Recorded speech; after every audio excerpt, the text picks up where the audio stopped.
was always a man's car. Like a jukebox on wheels. It's got more grunt. Makes me feel like I'm on top of the world. Ice cream and candy floss pink. The scrapyards liked them. They were full of them. It was a beautiful family car.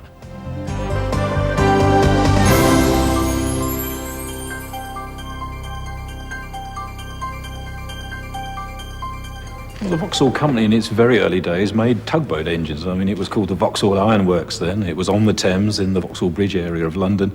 And like most companies in those days that were in engineering, these newfangled cars became a centre of attention. So they turned their hand to making a simple car, which they did, and that was produced in 1903. So that was the first Vauxhall. Then in 1905, the business was growing. They actually moved out to Luton, out into the country as it then was. And then they entered an era where really Vauxhall became one of the great luxury marques. And this all occurred because of the emergence of a very brilliant young engineer called Lawrence Pomeroy. And he produced a car called the Prince Henry, after the Prince Henry of Prussia trials, where the car was very, very successful in competition. Well, the Prince Henry was one of the most important cars for Vauxhall in the early days, and it really started as a competition car, quite literally.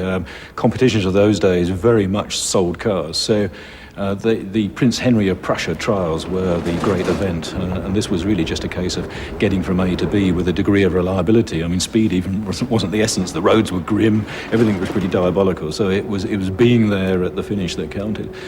Pomeroy designed this car specifically for this particular competition. It had a very radical V grille, as we would call it nowadays, a V radiator, which made the car look extremely handsome and extremely rakish. From there was spawned a whole bunch of great sporting cars and really great luxury cars, and I think that surprises a lot of people nowadays to know that Vauxhall really was up there with Rolls-Royce and Bentley as the provider of some of the most mouth-watering machinery that was available in the 20s and 30s.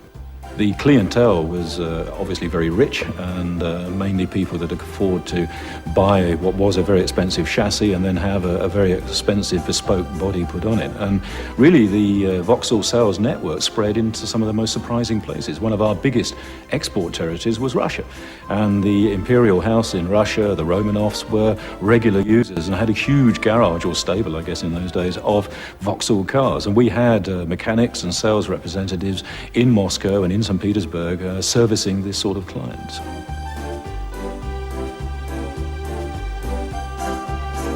In 1914, Mr. Higginson, who was the manufacturer of the Autovac, which was like the petrol pump of modern times, it supplied engines with fuel, very important man, and he needed a car to win at Shelsley Walsh, which was a hill climb in Worcestershire and was the leading competition event of that particular time.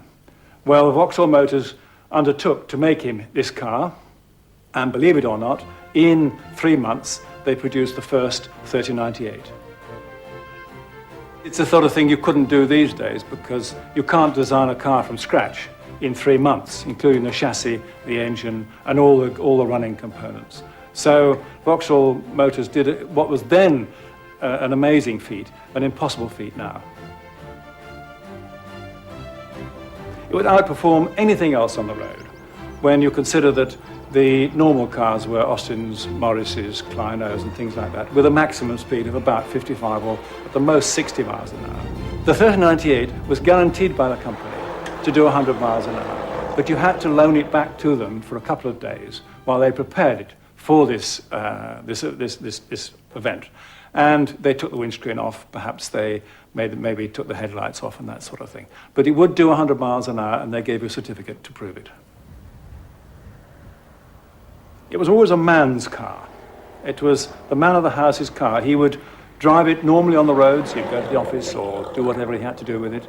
At the weekends, he could easily take it and perform well at places like Brooklands in a sprint or a short race, and drive it back home again with no trouble at all.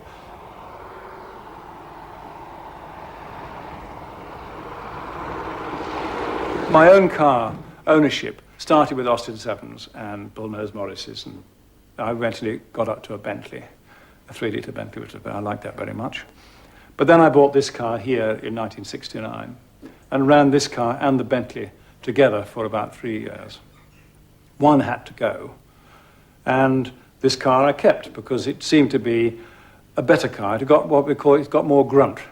It takes off the mark better. And so we kept this car instead of the Bentley. It must have been the best car Vauxhall ever made.